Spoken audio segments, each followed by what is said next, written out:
the last day of our 5-day GIAN course. The discussion that we wish to carry out is more like a panel discussion, wherein we would have more of our interaction within all of us. So, I will initiate with some of the possibilities where the research is going on in past almost 2 to 3 years.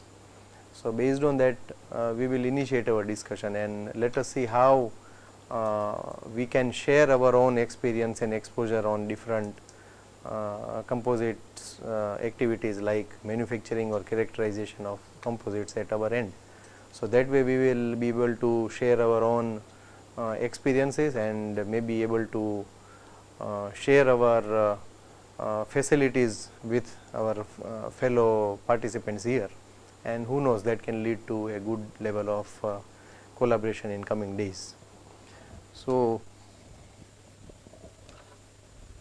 the first thing that I wanted to discuss was about shape memory composites, but that has been very exhaustively discussed by Professor Sheikh yesterday. So, I am going to skip that, but there is another interesting activity that that is possible right now, and that is being investigated widely, that is related to sandwich composites.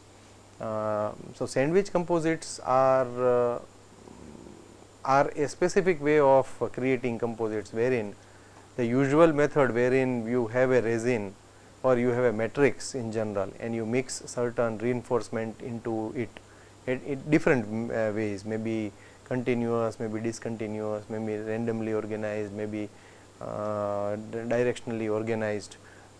In any of those cases, we try to arrange the reinforcements at a proper interval and try to disperse them evenly throughout the matrix. The choice comes of changing the way in which they are dispersed in the matrix by utilizing 3D printing process. So, in a way 3D printing can help us in deciding where to put the reinforcement, or if we want to put up the reinforcement and want to create some sort of functionality into it, and how to vary their proportion at different levels or at different layers into the composite, that is possible. So, in order to do that, one of the method that is being employed is creating a design which is known as sandwich composite. Now, when we talk about sandwich composite, that is a specific structure wherein you have face sheets at the top and the bottom, and then there is a core in between which has a specific pattern into it. So, there are different patterns that can be created. Now, creating such complex patterns is by and large easier with 3D printing process. So, the investigations that are going on specifically using structures like auxetic structures, then they can become a very easy part of creating such sandwich composite structures.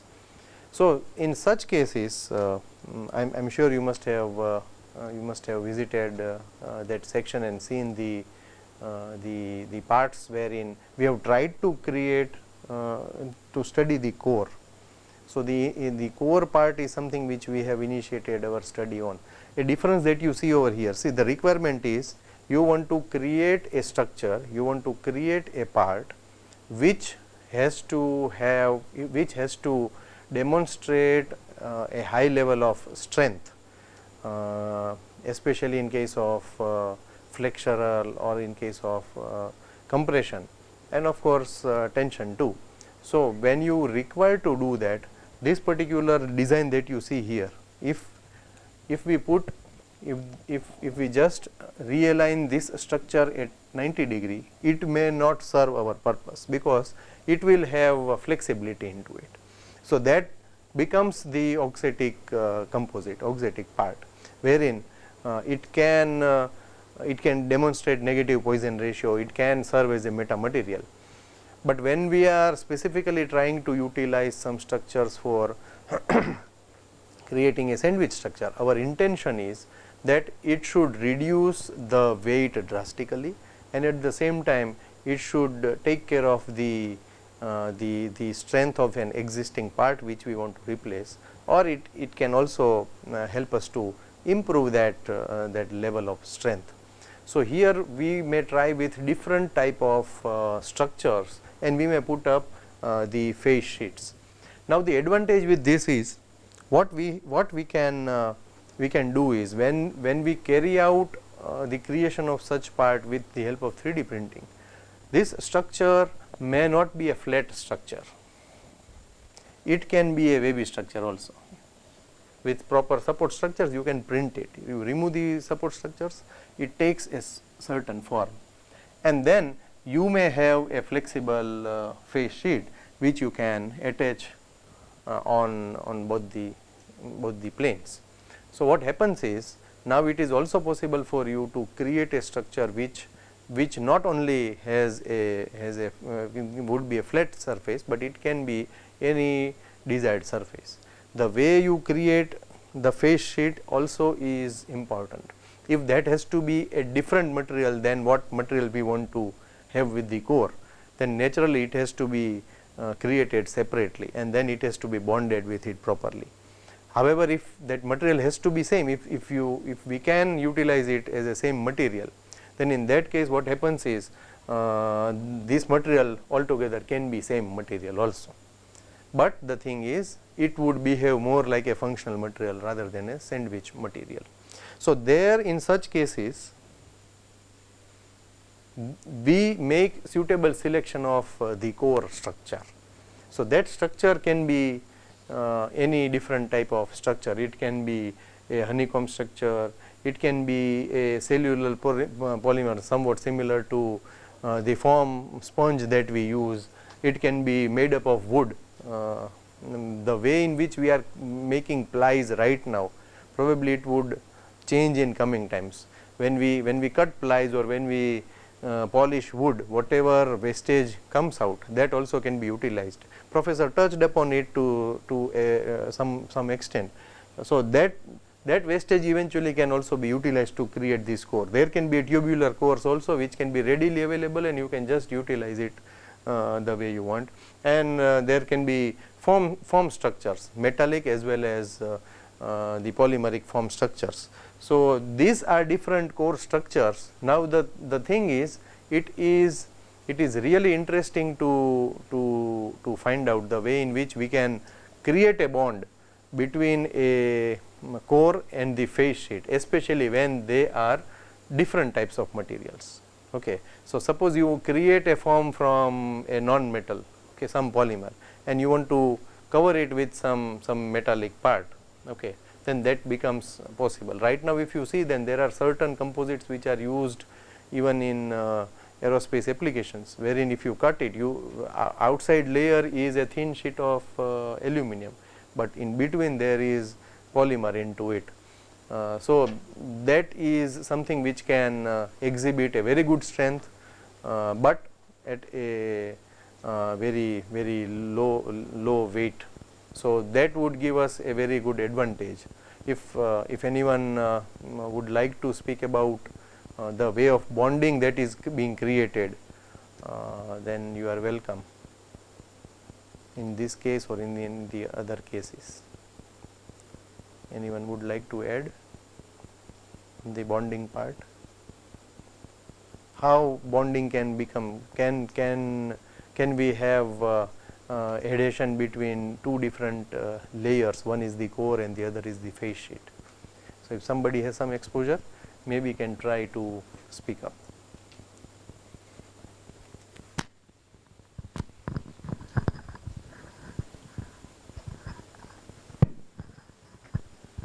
So, good morning to all. So, initially what was the previous study which took place before this bonding is people would like to lay the composites having for example a combination of natural fiber, synthetic glass fiber, like that. So, if you see some kind of aerospace and automobile applications, you can see that the possibility of joining composites with mechanical joints like rivets. Sometimes they drill and they put screws. So, what happens, that part will become a crack origination region. So it keeps on with due to fatigue load or due to any kind of loads due to high tension and all, it may tend to crack and it will break. So one of the major aspects which comes along with this, we can have delaminations, pull outs, all this happens. So instead of overcoming that issue, what we can do during the curing stage itself, we can overlap two composites parallelly, and we add fillers. So we vary filler percentages, how you usually vary the filler percentage in normal composites. We vary it and then we cure it. And the curing also, we have to keep some compression so that it cures very neat. So there is a very detailed manufacturing process which has been published by some professors from VIT, Chennai, VIT Vellore. So you can also look up to those publications. So once we do that, and exactly what the characterization which in the previous sessions you would have seen, you can see the tensile, you can see the flexural, you can see shear, all these things, but only thing is that this will not be calculated on the normal regions. Instead of, we will calculate for the bonding region. So there is an ASTM standard how much thickness and how much length for the bonding region is. There is a standard for that, and based on the standards we manufacture it. So it is like if you ask me, manufacture in large scale, small scale, it is a PhD work. Slowly we can transfer the technology to other people whom are more interested in the industry. So there is a scope for it for Yeah. MSME, or There is a it would scope. be useful for large scale industry only? Yeah, there is a scope. There is a scope in such a way that even aerospace industries can also look into it. Yes. So, for example, if you see launch vehicles, so you can see your aeroplane or your rockets, they don't have any kind of mechanical joints unless and until it is must needed. Okay, so for example, I will tell, there is a carbon fiber which is the core structure of most of our aerospace vehicle, and there is a need for your fuselage. So it will be a metal, because for example you have to carry liquid nitrogen or liquid oxygen or something like that, you need a metal. You cannot keep it or store it in a composite. So at that region they will interface with the carbon fiber and the metal. So that is one of the key area what they are doing. But still they are also facing a lot of issues because of the temperature varying happens between the fuselage and also the composites. But it is one of the recent advancement which people are thinking in. There is a working. scope to Yeah, work there is into definitely a very large it. scope. And I believe that organizations like DRDO or ISRO may be interested in interested. They are pretty much interested in it. So initially for all basic research you can start up with an glass fiber, then you can go to your natural fiber, combination of it. Then instead of going for fiber addition, you can go for metal, and then you can slowly incorporate into 3D printing, how professor used to make the filament from there. So that are some of the aspects. Fine. This Okay. Fine. Thank you. So if we so probably the way in which even the bonding that is required within the different layers, especially when we are not 3D printing it, that would be something interesting to know. Now there are different structures where you have different cores and different phase sheets. If you see this, there are polymer forms, polyurethane, polystyrene, styrene, even aluminum metallic foam core is being reported. However, the way in which we can make that also is a challenge, and that is also an interesting topic of research. There can be a honeycomb structure with aluminum where people have investigated. Natural cores made from balsa, they are also being attempted. Along with this, the phase sheets that are usually used are metal or fiber composites. In case of metal, there might be aluminum or steel, and if you see mostly these are made up of aluminum, steel and different fibers. So these are different sheets, and then there are usual methods like hand layup method, like VRTM method, then pultrusion, and this is how there can be different combinations. Over and above this, there are there are few more combinations. Say for example, tubular polymers, floral foam core, something which looks similar, looks like flowers, Kevlar fiber people have attempted. So these are different cores which people have attempted. Largely the face sheets are related to certain metals like aluminum or steel, and or they are made up of fibers. There are few who have tried to work with epoxy resin also. So in one such see, when the resin is when we have a resin, and if we spread it over a surface, even without reinforcement, eventually it would get cured. So maybe with or without any component, a resin can with or without a component like some fibers or maybe some particles, it can work as a face sheet. So there are different over and above this, we can also see that now printing techniques, inkjet 3D printing also comes into it over and above the regular methods of fabricating composites. So here there is one very interesting aspect into this, wherein there are multiple number of core materials, there are multiple number of metrics that we can utilize, and over and above that there would be n number of methods by which we can fabricate them. So there has to be some way in which we may make a selection, say for example selecting a method or selecting some core material or selecting multiple core materials with one method and one type of face sheet. So that interesting thing is that selection itself also becomes a point of study. There we may have to go for the advantages and limitations of different materials for core or different materials for face sheet, as well as the capabilities and limitations of different processes. So there it is very interesting to make a decision about selecting some part. So there is an option wherein a bit of industrial engineering can get into it for such decision making. I would invite someone if you can speak about the way in which such decisions can be made and what are the different ways in which such activity can be carried out. Yes, please. Thank you, sir, and good morning to all. Here we want to take decision. Before talking about the decision taking, we have to know about the type of the factors which we are taking into consideration.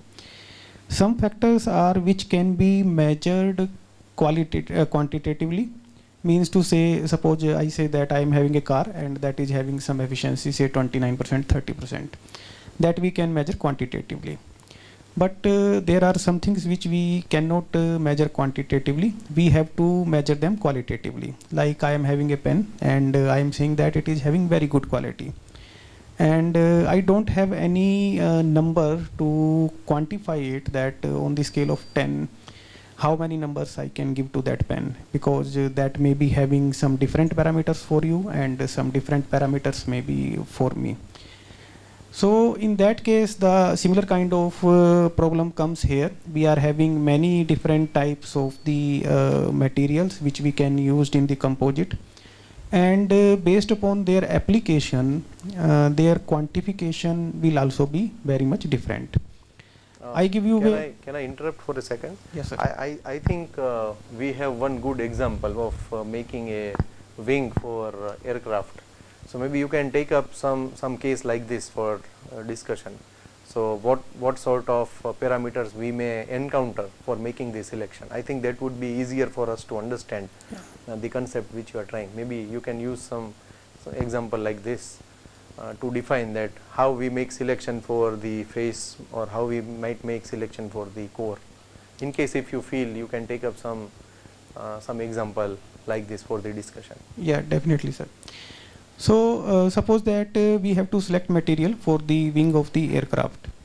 Now firstly we have to see what are the parameters on which we are working. Suppose we are working on the reliability. Along with the reliability we will be working on the machinability, and along with we will be working on the cost also. So if we want a material which should be having high reliability or good machinability, so its cost will also increase. So in that case, what we have to see, if we are selecting the material, so there will be some parameters which will be affecting the selection of the material. So for a simple case, if we have to select material for this wing aircraft, now we are having machinability, according to me, machinability, reliability, and the cost of that material. Now in the market, we are having the n numbers of material available, which will be having different cost, different machinability, and different strength. So in that case, that material will be given some qualitative value, because quantitative value is not absolutely possible in this case. And these parameters, cost, machinability and reliability, these are interdependent also. When you are changing the one parameter, so other two parameters will also be changing. So these parameters have to be analyzed with the help of some matrix, because in the matrix, when we change the value of one element, then the overall value of the matrix is being changed, because all of the elements in the matrix are interdependent. Now for this kind of problem, we either can apply the ISM, interpretive structural modeling process, analytical hierarchy process, or we can apply the graph theory also. And there are much more methods available, as sir discussed about Taguchi method also. Taguchi methods says that suppose we are having two options, then which one is better out of two? And one point which I would like to say here, that these methods, decision-making methods, are different from optimization methods. In the optimization methods, we try to find out the best solution, or the set of solution which will be giving us the space where we can find out the best solution. These decision-making methods only help us to compare two decisions, whether this decision is better or that decision is better. And what is the gap in between those two decisions, that can also be identified with the help of some quantification. Whether the better decision is to what level it is better. So that comparison comes into it between the best decision and the second best decision, or it depends upon the parameters that we set, the conditions that we set initially to arrive to some decision. So in case of optimization, as you said, when it comes to some optimum result. So there we can rely that for a given set of parameters and the variation that is involved into it, maybe we will get one particular set of parameters where we get the best possible result. Whereas what you convey is that in case of decision making, we try to make a selection, judge the parameters that have to be included, right? This is what I understand? Yes, okay, sir, that is the understanding. So maybe when we are trying to study initially, in case when there are many more parameters and we need to eliminate few parameters, this strategy may help us to reduce the number of parameters and help us to arrive at a lesser number of parameters to be investigated for optimization, right? Yes, okay. Good. Thank you, sir. Thank you.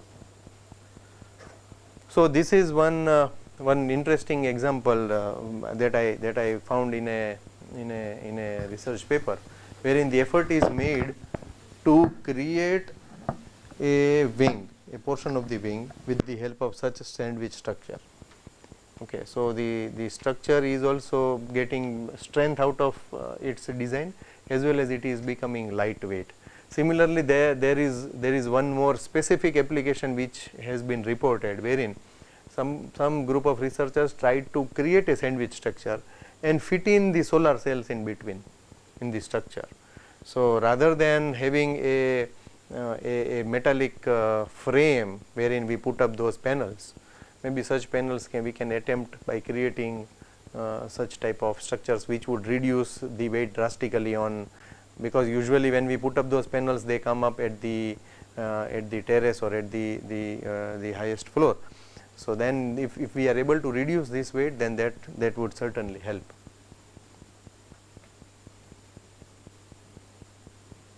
So some of the observations which are listed here we have already come across.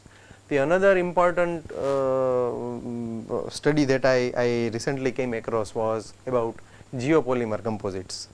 There are two good review papers which have come up in this year itself on this, wherein one is geopolymer composites and the other is related to structures that are created with geopolymer polymer composites. So these are geopolymers are nothing but they are an alternate to using the regular cement that we use for constructions.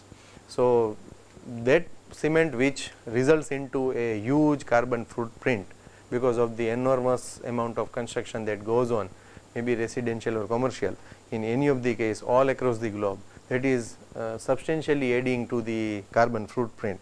So if there can be an alternate to geopolymers, then probably that can become a good option for creating a sustainable structure. So these composites are produced by mixing. Even waste is possible, but natural aluminosilicate sources like fly ash, like volcanic ash, metakaolin with alkali activators, say NaOH or KOH, something like that. So with that, when they are mixed in certain proportions, we are able to create an alternate combination which can be used instead of the cement. So now what happens is, naturally this reaction, that chemical reaction that takes place, results in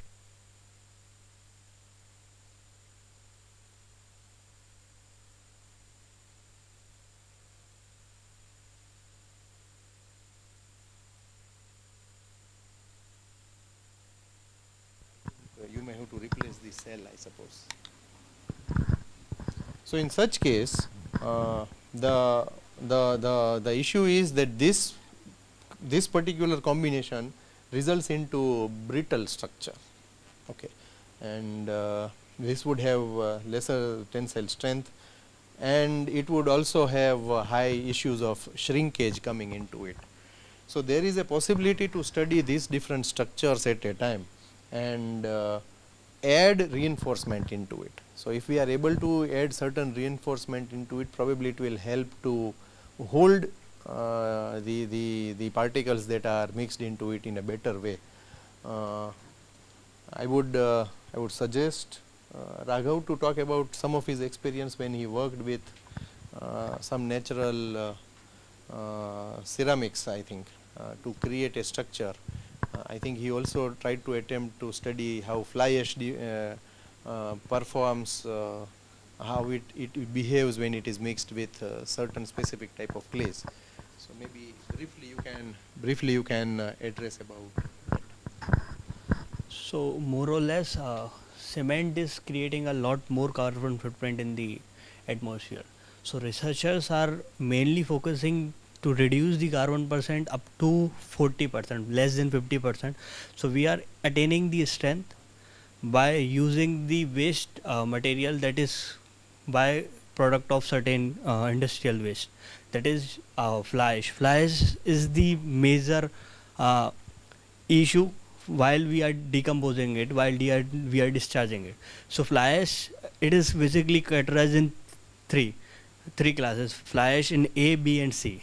So basically the category of the fly ash is that by mixing a fly ash with geopolymer, or by mixing it with the help of the agricultural waste, we are able to create, or we are able to generate the strength that we are having by using the cement. Or certainly the peoples or researchers around us are replacing cement with the help of clay. In that particular clay, we are using naturally found or locally found clays, and we are creating the structure or properties that will enhance the property, compression strength or something. This will be accommodated with the help of krill 3D printing, or with the help of ceramic 3D printing, or with the help of concrete 3D printing. Right now in our institute, when we want to have the aggregate in the cement that was used with the help of cement, it will be replacing with the help of fly ash chamber. We are using a fly ash chamber that can be incorporate CO2, carbon monoxide or carbon dioxide, that is generated in the plant. We can create a more strength as compared to the cement, and that aggregate is laid in the foundation of construction, in the construction of road, in the construction of building. one of the professor in our civil department is working on that, and they are more or less will be able to patent that particular technology. So that's what I am saying, ki carbon monoxide and carbon dioxide, that is the byproduct of the industry, that can be enhance the property of fly ash, so we can create the alternate to the cement. That's what I want to conclude. Thank you. But in that case, when we try to create such type of geopolymer composite by using fly ash, there are considerable number of results which are reported by compacting this fly ash with different materials in our conventional method, which is through, say, a sort of powder metallurgy. However, the same thing when you try to print, when you try to extrude a paste of certain clays, certain ceramics with fly ash, it also gives you a different sort of flavor, because when you create those layers, it has certain voids in between, and sometimes it so happens that when the material tries to solidify, it starts losing the moisture into it, and because of that it has shrinkage also coming into it. So if you want to print it, or if you want to proceed it through some sort of powder metallurgy, that would be an interesting comparison. If somebody wishes to share something about the powder metallurgy part or the 3D printing part, especially when such powders are concerned, then I would invite someone to come up.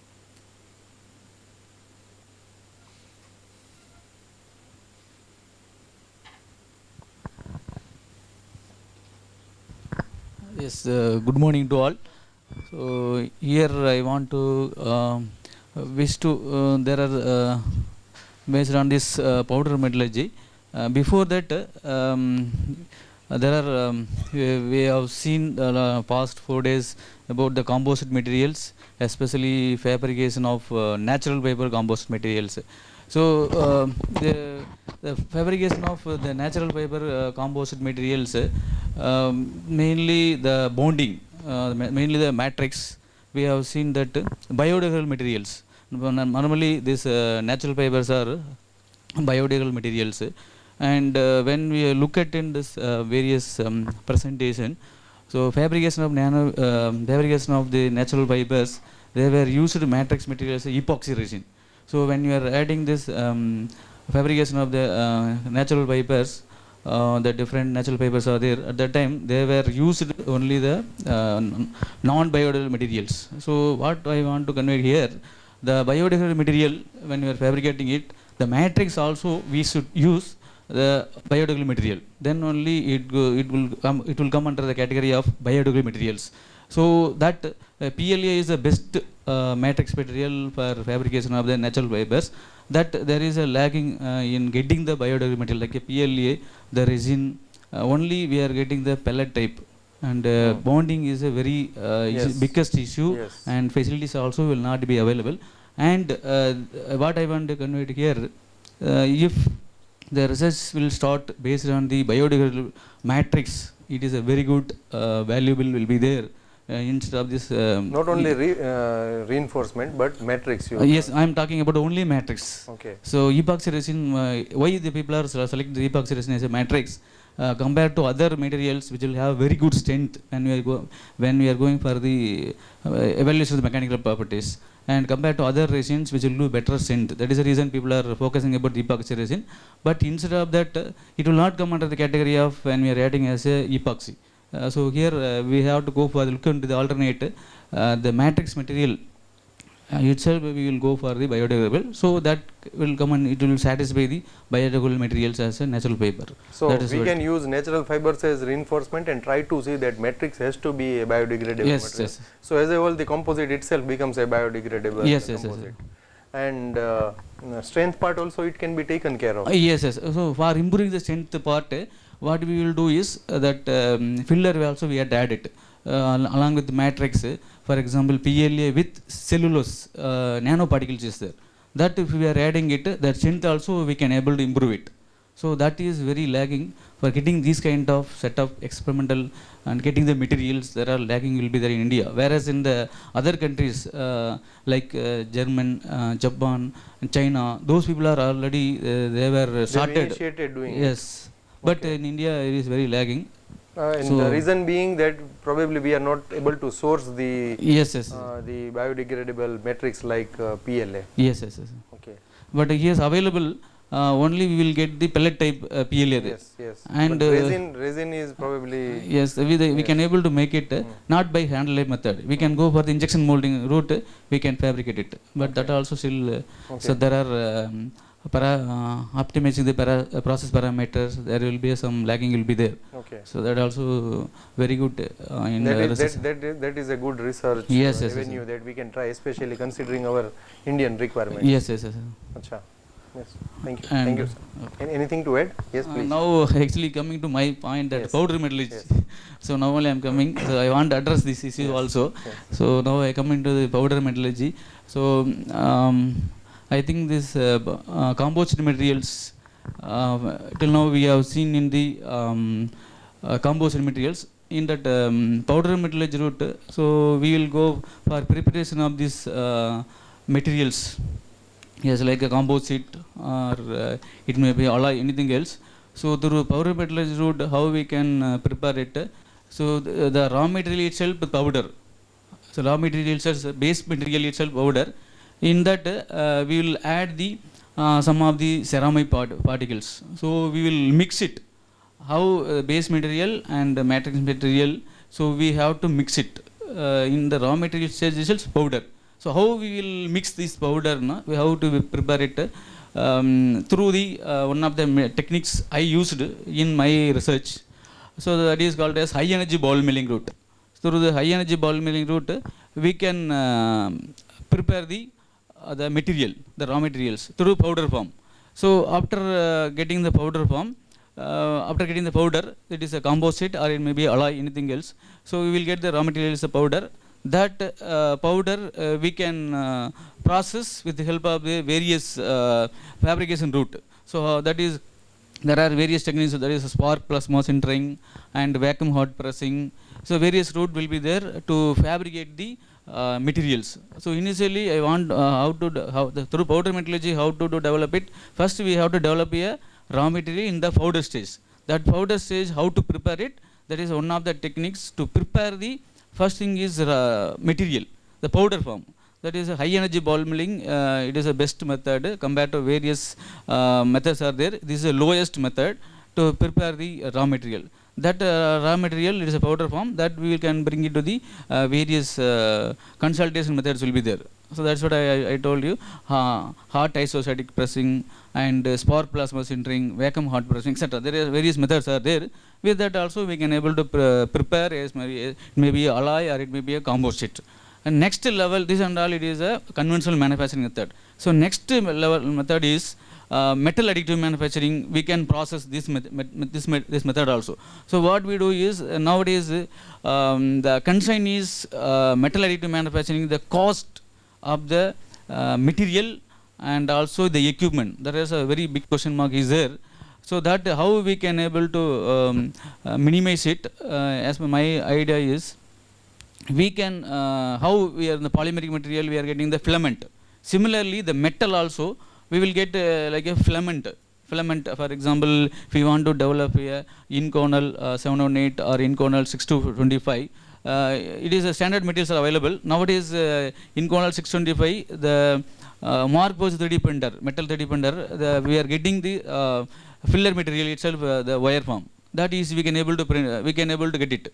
So likewise, if you want to develop a new alloys also, that also what we do is we have nowadays they have developed how to fabricate the extrusion, filament fabrication. That method also they have developed. So similarly, we can able to use it. The metal additive manufacturing at present is very high cost. So why it is very high cost? If we want to develop a product through metal additive manufacturing, so we need to minimum 50 kg we have to buy it. So that is the reason cost is increasing. and unable to change any parameters. Standard parameters only we can operate. So that and all we can able to minimize it. How we can able to minimize it? We can prepare a filament. The raw material we can able to filament. So after filament making, if we have a filament, then conventionally how we are fabricating FDM machine, we are having the filament and we are printing the material. That concept, if we are implementing it, the cost will be also reducing. And suppose if we want to add any new kind of new kind of element for making the better strength, for example, in the base material, in Cornell 718, it is there already standard material. Suppose I want to add any kind of ceramic particles. Why I want to add ceramic particles? For improving the high temperature properties. The dislocation can be arrested if you are adding the ceramic particles. For example, zirconium oxide or yttrium oxide, if you add it, that dislocation can be prevented, so that we can improve the better high temperature properties also. So that and all very difficult in additive manufacturing. What we will do is, if you add this base material into this ceramic particle in the base material, and with the help of the filament, if you are preparing it, this cost also we can able to minimize it. So we can print it the different materials also. So that is what I want to convey to you. Okay. So, thank you so much, sir. Thank you, Professor. So yes, this was very interesting flavor that is added to our discussion. If I move further, these are different reinforcements that can be utilized for especially when we wish to mix into a matrix of fly ash and related materials. There can be metallic reinforcements, there can be natural and synthetic polymers, as well as there can be some inorganic materials. So here it would be interesting to first decide if we want to go for as just now sir suggested, if we want to go for a product which is totally biodegradable, which totally goes back to nature. So in that case, it would be better if we can go for say natural polymers into it. However, in some cases we may go for synthetic polymers or metallic parts also. But is it feasible to have and will it give an equally good quality and strength if we are adding certain natural reinforcements to our matrix of fly ash? So I would invite someone, if someone can talk about some natural reinforcements, especially when they are mixed with certain powders like powder-like structures like fly ash. Madam, would you like to add something to this?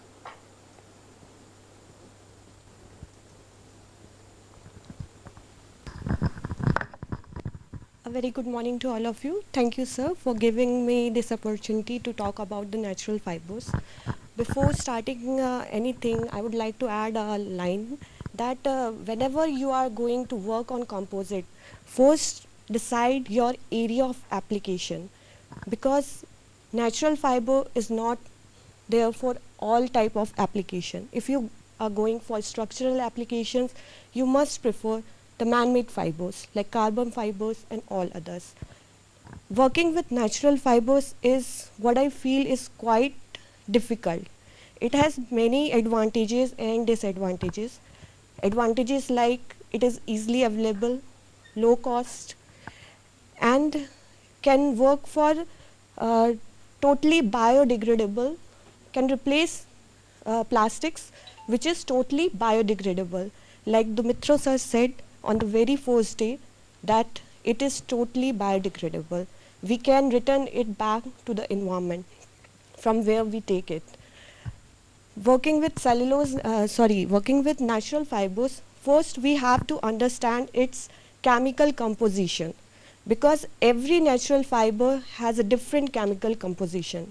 Like if we talk about the animal based natural fibers like our human hair, fish scales, it has had different composition. Plant fibers, it has different chemical compositions like cellulose, hemicellulose, lignins, etc.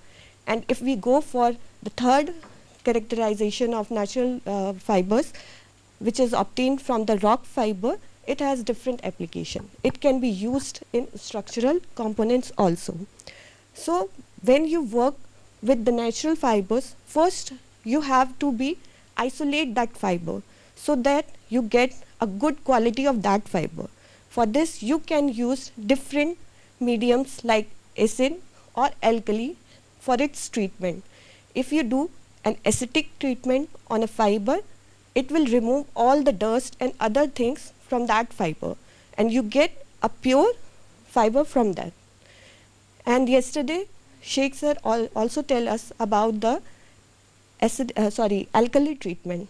Like if you treat the fiber with NaOH or KOH type of components, we can get a better fiber or a rough fiber, and that will improve the interfacial attraction between the matrix and the fiber. Okay, sir. Thank you, sir. Thank you, madam, for adding some insights about the natural reinforcements that are possible. One interesting image that I came across is about the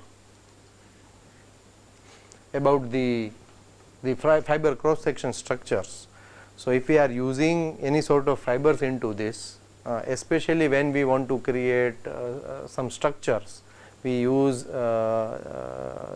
we replace the cement and we use the available matrix, geopolymer matrix for creating structures like small buildings or so. In that case, the way in which the metallic or polymeric fibers that are placed, that would be important, and then their shapes under the process will also be equally important. So, these are few of the cross section structures which can be utilized, like metallic, like steel, like SiC with this is SiC which has in the core which has a carbon, then this is a synthetic material. Even cellulosic fibers you may have, which would have a specific type of core in between and connected with the matrix. There are even different ways in which the fibers are placed. Sometimes the end of these fibers are deformed, and sometimes the deformation takes place along the length of the fiber. So, you may twist them, you may change their cross sectional area, or you may corrugate or crimp them together. So, these are different ways wherein we try to do that with the reinforcement structure even in concretes. So, the same thing can be carried out with these fibers. Now, it would be interesting to know that if we are creating a part, say for example, some applications, there are few totally different applications. Say for example, you may use fibers, reinforcement of fibers for 3D concrete printing as well as for making pavements. This is being attempted right now. Recently we came across that the Highway Authority of India has also made few kilometers of highway wherein they have used everything that is biodegradable. All reinforcements are biodegradable. Similarly, we can use aluminosilicate to create the parts like high temperature resistant parts. It is interesting that this we are able to very easily withstand temperature of 800 to 900 degrees Celsius. So, if there are parts wherein you need to go up to that temperature, this would become a very good option to use as a reinforcement. You can mix them with the fly ash and you can come up with a good level of geopolymer composite. Similarly, different structures, constructions can also be carried out. And the other thing is lightweight application. So, this also helps. Eventually it gives you the required strength, it matches the strength criteria as well as it matches the requirement of reduction in weight. So, here it would be interesting to know how this can be these processes can be further investigated. So, there is a good scope to work into it.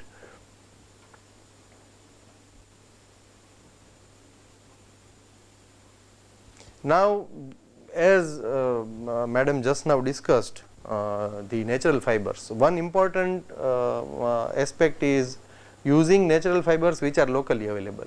I came across a review paper from our own friends somewhere in southern part of India, wherein they came up with a review of using only coconut for creating composites. So this core fiber are used to create the composites. They are being utilized. It's not that we don't use it. They have wide applications. But the thing is, the scientific study on its strength part, and there have been investigations on it since long years, but those are spread. This one paper, which spans over about 30 pages, that has included almost all the literature that is available. You talk about the compression, you talk about the tension, you talk about its bending, you talk about its impact. All the studies that have been carried out, they have been very well summarized in a single paper. So this is this also can become an interesting thing, especially for local applications, wherein some sort of reduction in the cost is required. Then this can be attempted to make it at the local level and can be immediately utilized. The processes that are being used are compacting as well as our usual VARTM process. So it's not that we we do not come across. Sometimes we feel that certain things are too elementary to discuss, but we never know that it can result into some good and viable product. So how far it becomes useful when especially few of us are into the currently going for research wherein we wish to earn our degree. So in such cases, how we can take up some elementary work. We always like to go for very hi-fi machines. We need to go for very hi-fi using of different characterization machines and instruments. But selection of the product becomes very elementary. Very elementary products can be selected. So are we able to align our studies with the market requirement or not? So how we take it as a requirement wherein our results are useful and it results into some product or process which can directly go to the market. That can help a researcher right now who is working to earn PhD. So he can also become an entrepreneur. He can also get into some activity wherein either he can himself do it, or he can share that knowledge with someone else who can create a local business out of it. So is there any success story which anybody would like to talk about? 3D printing is, yes, yes. But I still believe that natural fibers we have not attempted to that level. Yes, yes, yes, yes, yes, yes, yes, true. So I think Professor wanted to discuss some success story about this. Actually, the success story, sir, but actually it is our own experience.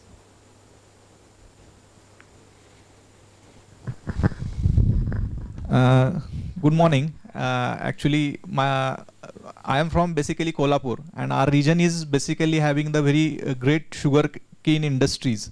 So we are having many sugar industries near to us, and fortunately in 2013 we have visited to one of the sugarcane industry that is which was situated in the Ugar. It is in the Karnataka. Might be many one of are knowing. And the problem in that sugarcane industries is with the molasses tank.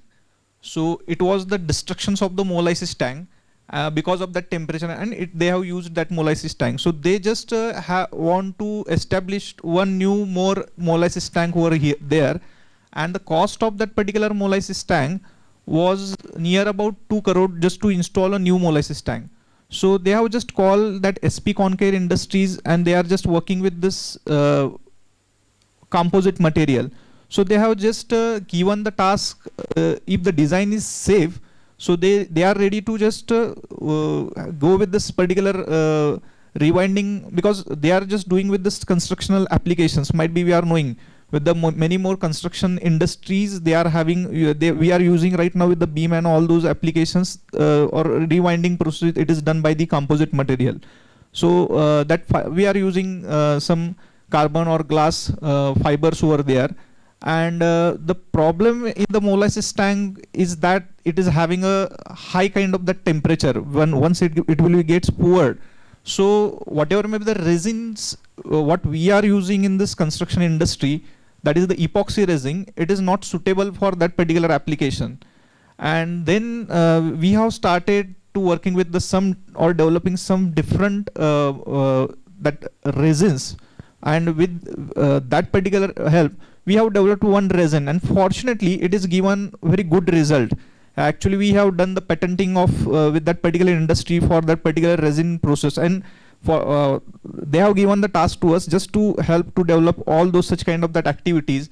What literature we have gone through, that majority of the resins we have used whatever may be the polyester or that epoxy or polyurethane, but many more researchers they have not basically most of the researchers have focused how we can be able to change this strain by using the fibers.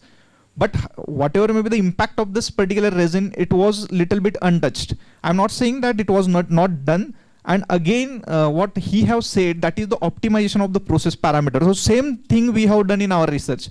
So fortunately, the very good results has been obtained with that. And just to replacement cost of that particular that molasses tank was near about 2 crore. But we have developed such a design. So by wounding such kind of means we have worked on the angles and all those. I will not go into the very much detailed procedure in that. But we have curtailed that cost near about 25 lakh rupees.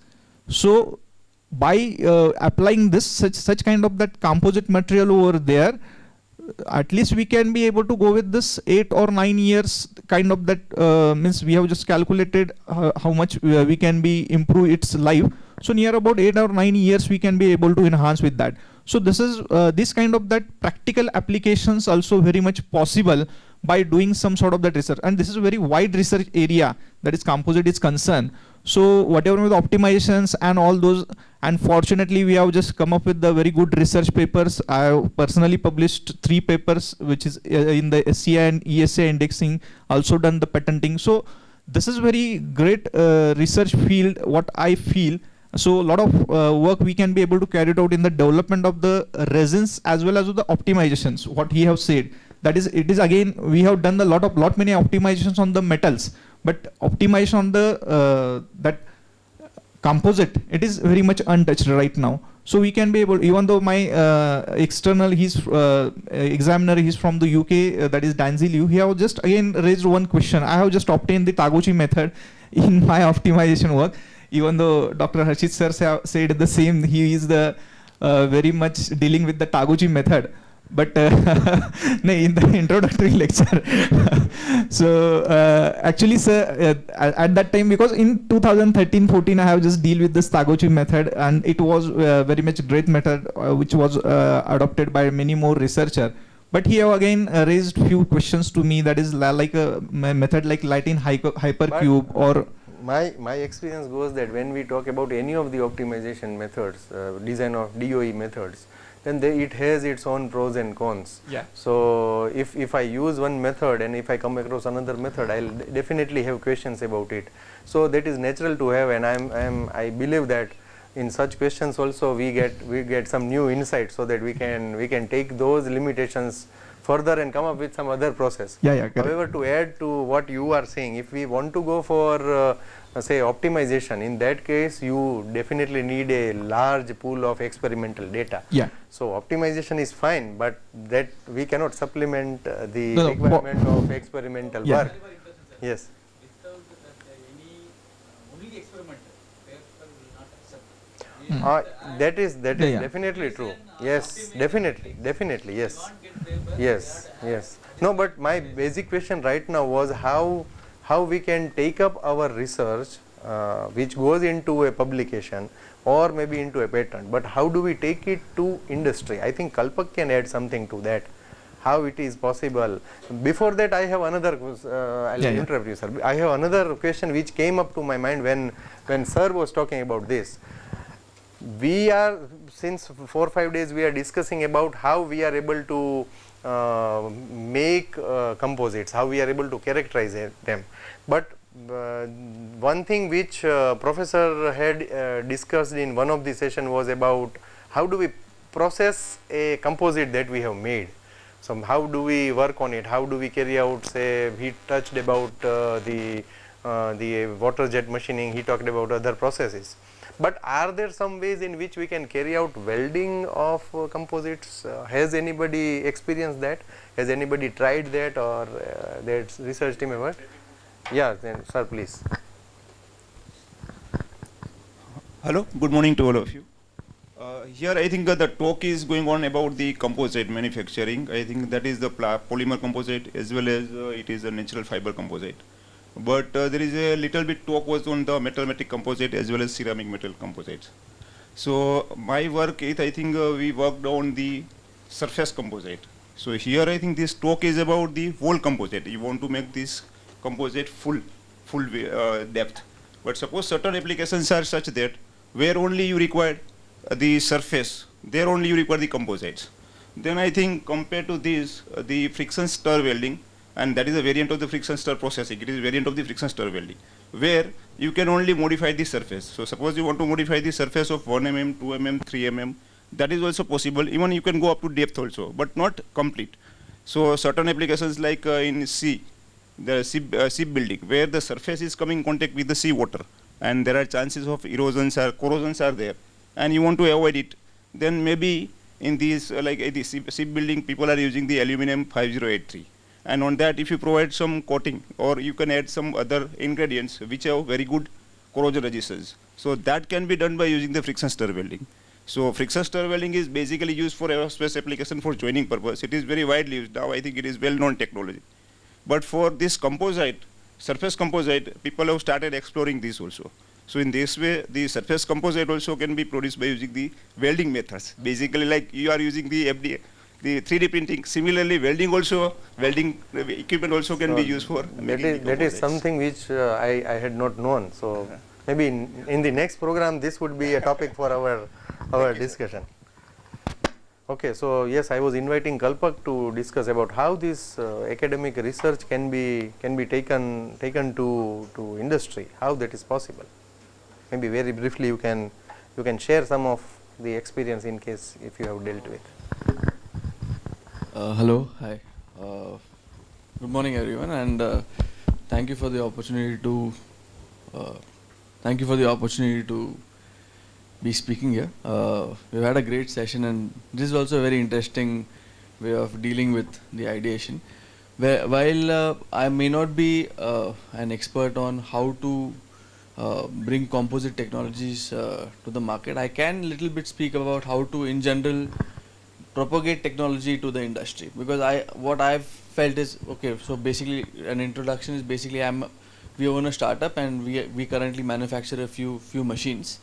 One of them is a hybrid machine which does micro machining, milling and laser machining, and the other one we also make a 3D printer which can work on printing metal composites, metal alloys, glass, and even sand. So these technologies have not come out of pure research by our own, but also based on what academia has been doing. So through collaborations, through licensing technologies from them, what I feel is that especially in India, there is a very, very wide gap between what the industry is doing and what the academia is doing. I feel the reason because of that is we follow a very Western model of research, because probably that is what is accepted universally, but our industry does not follow a Western model of manufacturing. We follow an Indian model of manufacturing, whatever that would mean. So I feel somewhere we need to kind of merge. Somewhere we have to come and sit. I know many industries are doing that, but it is nowhere near what you would see somewhere like in Europe. Most of the research projects are funded by industry, whereas in India most of the research projects are unfortunately funded by the government. Lucky that we have the government. Most of the subcontinent doesn't have any active research happening. So we are very grateful to the Indian government that it supports such a huge research activity. But imagine if our burgeoning industry also could constantly come, share the problems, fund the research, and actually go home satisfied with products. So I feel that somewhere here it becomes to conferences like ModTech, where basically you need to get the demand and supply in the same room, lock the door, and only open it when they when they come up with an agreement to kind of create a solution. So even with this with the coconut coir based products, this is very used, especially in Kerala and Tamil Nadu. You'll see a lot of products which are having coconut coir. Functionally, you'll see roofs, you'll see thatched structures of small settlements. You'll also see them extensively used in museums for display purposes. And like you said, Seth, that's a very great initiative that somebody has compiled. There is a lot of research I see on coir based composites, and somebody compiling that research and basically taking the effort to mechanize the process to be able to scale it up. Because right now, for instance, when I go to the market, when I want to make a new product, my typical approach would be, okay, I have, when I want to make only one or two, I might go for 3D printing, or I might go to a job shop with a lathe and mill and get the product manufactured. But when I want to make, say, 1,000 products, I might look at making a mold, I might look at hiring, but I'm never looking at hiring a rural team to kind of say, okay, you guys are good at this, make 1,000 of say some box, okay, that serves my purpose. It's not if it's not a structural, or maybe these things can carry structural loads, but to me as an industrial person, I don't have access to that data that this is an option. So that kind of somewhere needs to. I believe that we have you with us today, and all our teachers with good number of students with them. So we'll lock the door and see how you come up with some way in which you can take up our own task. And if you come up with a viable solution, you will be permitted to go for lunch. Otherwise, you will remain here with the teachers in. Yeah. So not only national teachers but international teachers too. Right. No, I'm happy to have that discussion actually. In fact, me personally, I'm always looking at getting lot of input from research and bringing really sound technical products into the market rather than untested designs manufactured into the market. That's the right way to go about for creating long-lasting products. But this is I think 30:1 ratio of academia to industry. So I don't think I am. But yeah. Yeah, we can still continue doing it in future. You can have your lunch also. Yes. Thank you. So I believe the time is running up. So we'll wind up this discussion. It can be prolonged, but here we would stop our discussion right now. So we'll break with this session, and we'll take a small break. And after tea coffee, we'll rejoin for the valedictory. Thank you very much.